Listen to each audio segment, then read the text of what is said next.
ክቡራን እንግዶቻችን ቦታቸውን ይዘዋል። የክብር እንግዳችንም በጊዜ ተገኝቷል። ምን ነው? አይ ምንም፣ ያው ስራ ይበዛባቸዋል ለማለት ፈልጌ። ለማንኛውም ዛሬ ወደ ያዝነው ጉዳያችንን እኛ የዚህ ዘመን የባህር ዳር ዩኒቨርሲቲ ፍሬዎች ነን። ዓለም አቀፋዊ እሳቤዎችን የምንማር በዘር፣ በሃይማኖት፣ በሰፈር ያልታሰር ከሰፈርተኞች የተፋታ ሰፈራችንን ሳይሆን አገራዊ አሻራችንን ለማሳረፍ የምንማር ግሎባል እሳቤዎችን የምንቀርብ የዚህ ዘመን የባህር ዳር ዩኒቨርሲቲ ፍሬዎች ነን። ለዛሬ አሁን ለቆምንበት ዩኒቨርሲቲያችን ለግቢያችን ለታሪካችን መሰረት የሆነ ዱካ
የሀገሪቷን አስተዳደር ለመጀመሪያ ጊዜ ወደ ህገ መንግስታዊ አስተዳደር የቀየሩ ለኢትዮጵያ ብቻ ሳይሆን ለመላው አፍሪካውያን የታገሉ የአፍሪካ ህብረትን መስርተው መቀመጫው በሀገራችን እንዲሆን ያስቻሉ በዚህም በብሩህ የአመራር ጥበባቸውና ትዕግስት በተሞላው አሰራራቸው በገዥነታቸው በስራ ውጤታቸው ከኢትዮጵያ ድንበር አልፎ በሰፊው ዓለም የተለያዩ ስሞች ተሰጥቷቸው የአፍሪካ አባት የነፃነት መገኛና የዓለም ሽማግሌ የሰላም ጠበቃ ተራማጁ ልዑል የአፍሪካ ብሌን የአፍሪካ ብሌን ለነበረው ንጉሥ ዱካ ገና ከልጅነታቸው ጀምሮ የሚደነቁበት ትልቁ ችሎታቸው ከብልህነታቸው ጋር የተጣመረው ትዕግስታቸውና በቀላሉ ተስፋ ከማይቆርጠው የመንፈስ ጥንካሬያቸው ጋር ከመስከረም 1909 ዓመተ ምህረት ጀምሮ እስከ መስከረም 1967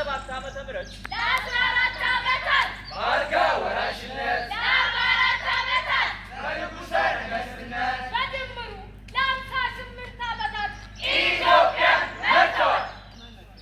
ተፈሪ ተፈሪ መኮንን ኃይላችን የነፃነት ጌታ መሪያችን ተፈሪ ተፈሪ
የባህር ዳር ዩኒቨርሲቲ መመስረት መሰረት የሆነውን ፖሊቴክኒክ ኮሌጅን የከፈቱትና መሰረቱን የጣሉት እሳቸው ናቸው። እነዚህ የትምህርት ተቋማትን ሲከፍቱ ለሀገራችን መሰረታዊ ችግር የሆነው መሃይምነትን አስወግደው ለሀገሪቱ ረዳት የሆነ የተማረ ትውልድ እንዲደርስላት በማሰብ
የሀገሪቱ የነገስታት መቀመጫ እንዲሁም የዳዊት ተራራ ላይ እንዲሆን የቤዛዊቱን ቤተ መንግስት ለመክፈት ሙከራ አድርገዋል። የሚገርም ነው። ይረስሰዋል። ሀገራችን ኢትዮጵያ የተባበሩት መንግስታት ድርጅት አባል አድርገዋል። ምን እሱ ብቻ?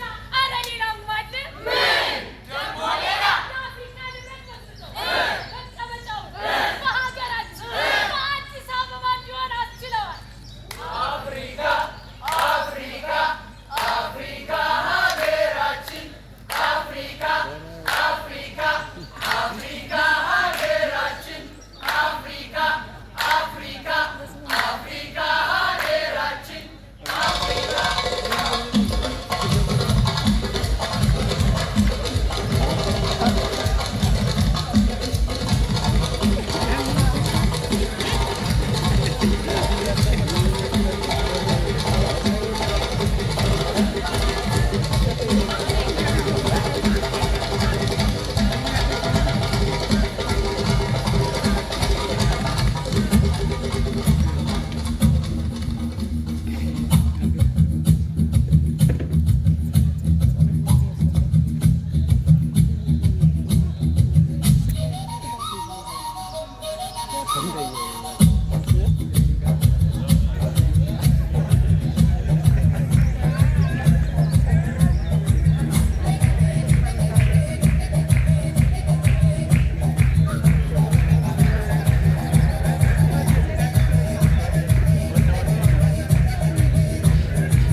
እውነት ነው። ባላባትን እያሉ የአገሬን ገብሬ አርሶ ማበላ ከራሱን እየዘረ ተመጣጣ አድርገውታል። እና ሳይማር ተማሩ ብሎ ለላከን ገበሬ ድምፅ ለመምረጥ አይገባም። ይገባል። መሬት ላራሽ መሬት ላራሽ መሬት ላራሽ መሬት ላራሽ መሬት ላራሽ መሬት ላራሽ መሬት ላራሽ መሬት ላራሽ መሬት ላራሽ መሬት ላራሽ መሬት ላራሽ መሬት ላራሽ መሬት ላራሽ መሬት ላራሽ መሬት ላራሽ መሬት ላራሽ መሬት መሬት መሬት ላራሹ መሬት መሬት መሬት ላራሹ ሌላ ባብሳሹ ለሀገሩ ለባላገሩ ሌላ ባብሳሹ ለሀገሩ ለባላገሩ መሬት መሬት መሬት ላራሹ መሬት መሬት መሬት ላራሹ ሌላ ባብሳሹ ለሀገሩ ለባላገሩ ሌላ ባብሳሹ ለሀገሩ ለባላገሩ መሬት ላራሹ መሬት ላራሹ መሬት ላራሹ መሬት ላራሹ መሬት ላራሹ መሬት ላራሹ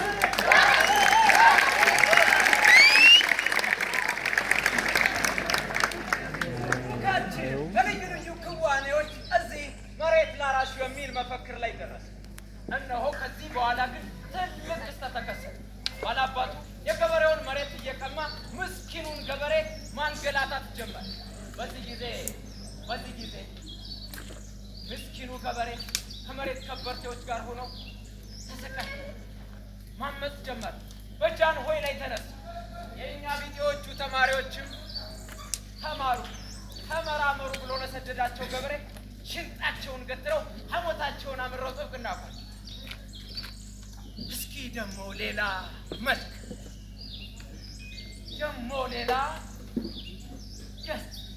ደግሞ ሌላ ዱካ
በሃይማኖት መለየት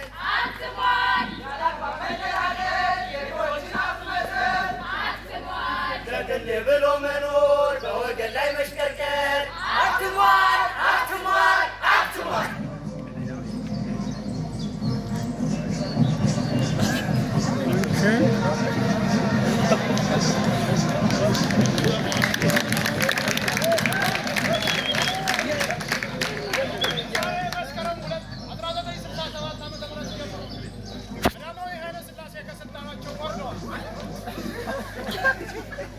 ህዝቡ ህጋዊ ደራሲዎችን መርጦ ከመንግስቱ ሲታወጅ ድረስ ወታደራዊ ደርግ የመንግስትን ስልጣን ይዞ አገሪቱን በበላይነት ያስተዳድራል።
ለማመቻቸት ያደረገው ስልቱ ይሆን? አብዮቱ እንዴት እንደሚደፍር እናገራለሁ። ወንጃ ከአብዮቱ ከዘመቻዎቹ ችግር የለብንም። ነገር ግን ያገናወጀው ደርግ ሊቃወሙት የሚችሉ ተማሪዎች እንደሆኑ ስለገባው ተማሪዎችን በዘመቻ ሀሳብ በመያዝና ወደ ገበሬ በመላክ አሁን የፖለቲካ ትንታኔያችን ባንዘላብር ነገርየው እዚሁ ለሀገር ይጠቅማል ወይስ አይጠቅምም ነው? እውነት ነው። የሁላችሁንስ ትግል ለዚህ አልነበረም? ነበር። ይህ ነው ምኞቴ እኔ በሕይወቴ ከራሴ በፊት ለኢትዮጵያ እናቴ። ይህ ነው ምኞቴ እኔ በሕይወቴ ከራሴ በፊት ለኢትዮጵያ እናቴ። ረጅሙን ጉዞ ጥንቱን አውቄ ተነስቻለሁ ትጥቄን አጥብቄ። መብት ነፃነት እንዲሆናቸው ተነስቻለሁ ለድል ዘመቻ። ልሙት ልሰዋ ደስ ብሎኝ ስቄ ለሀገሬ ግን እኔ ወድቄ። ይህ ነው ምኞቴ እኔ በሕይወቴ ከራሴ በፊት ለኢትዮጵያ እናቴ። ይህ ነው ምኞቴ እኔ በሕይወቴ ከራሴ በፊት ለኢትዮጵያ እናቴ። እንዲህ ነው በየስፍራ ያለው 60 ሺህ ያህል ዘመን የዩኒቨርሲቲ የሁለተኛ ደረጃ ትምህርት ቤት ተማሪ እንዲሁም መምህራን ሁሉም የአብዮቱን ጥሪ ተቀብለው ለዘመቻ ተጓዙ። የተማሪ ወላጆችም ልጆቻቸውን እየሳሙ በሕይወት ግቡ፣ በደህና ተመለሱ እያሉ መረቋል። በሕይወት ግቡ በሕይወት በሕይወት ግቡ በሕይወት ዘመቻ የምትሄዱ እንዴት በህብረት። በሕይወት ግቡ በሕይወት በሕይወት ግቡ በሕይወት ዘመቻ የምትሄዱ እንዴት በህብረት። እውነት የጠማሁ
ገበሬ ገደለ። ሁለተኛው ደግሞ ከባንዳ ምሁራን ስብስብ አንዱ ነው ብሎ ደርግ አስሮታል። ሲጀመር ሀገር የምትመራው በማርኬት ሲታሰብ እንጂ መስባይልና ጉልበት ነው። አብዮት ምን አደረገች? በአብዮት ስም አብዮትን ተገን በማድረግ የራሳቸውን ቃል ስለመሙላት አብዮቱን ህዝቡን የሚጨቁኑት ይጠየቁ እንጂ የሚቃወመውን ሰው ቅሬታውን ተቀብሎ ከመስራት ይልቅ በማሰርና በማንገላታት ሀገራት ቢሆንም ሀገር የምትመራው እነዚህ ናቸው። አብዮት ላይ ተረፈው ጸረ አብዮተኞች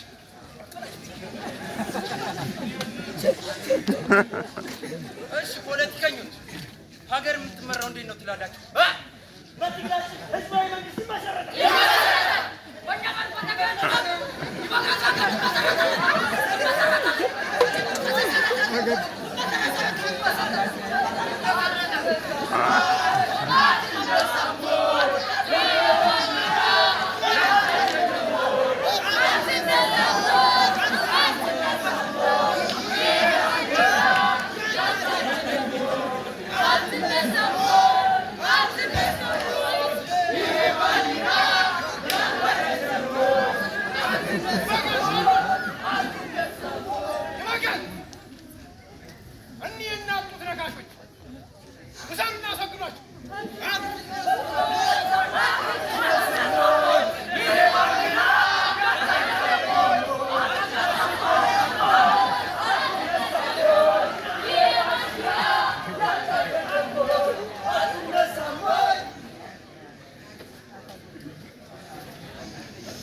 እና ይሄን ዱካ ተከትሎ የራሱን ታሪክ በራሱ ፍቅር የከተበ ደግሞ ሌላ ዱካ መጣ።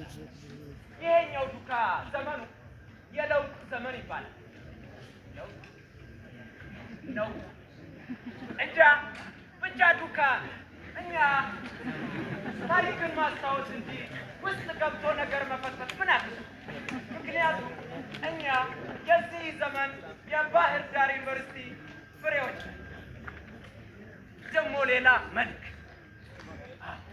ደግሞ ሌላ ገጽታ፣ ደግሞ ሌላ ዱካ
በቋንቋና በባህል እኩልነት ላይ የተመሰረተ አዲስ ህገ መንግስታዊ ስርዓት ሰፈነ።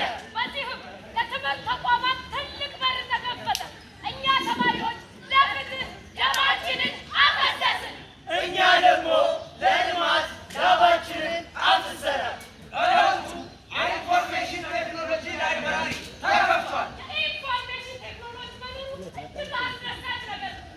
እንዲሁም ዲጂታል ላይብራሪ መከፈቱ እጅግ ደስ የሚያሰኝ ነገር ነው። ዓለም እየተለወጠች ነው።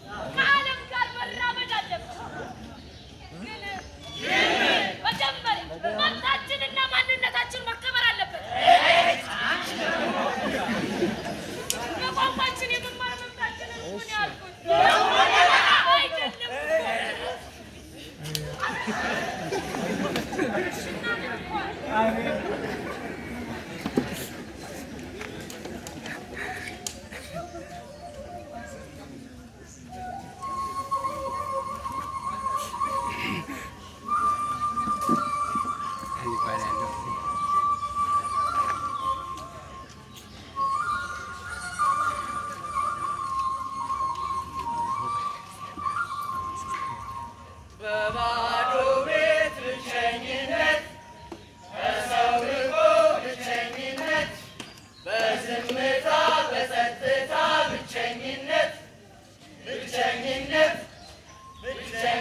ዓመተ ምህረት ያ ቀድሞ በጃንሆይ ዘመነ መንግስት የተመሰረተ የፖሊቴክኒክ ኢንስቲትዩት እና የፔዳው መምህራን ኮሌጅ በአንድ ተዋህደው ባህር ዳር ዩኒቨርሲቲ የሚል ታላቅ ስያሜን ያዙ።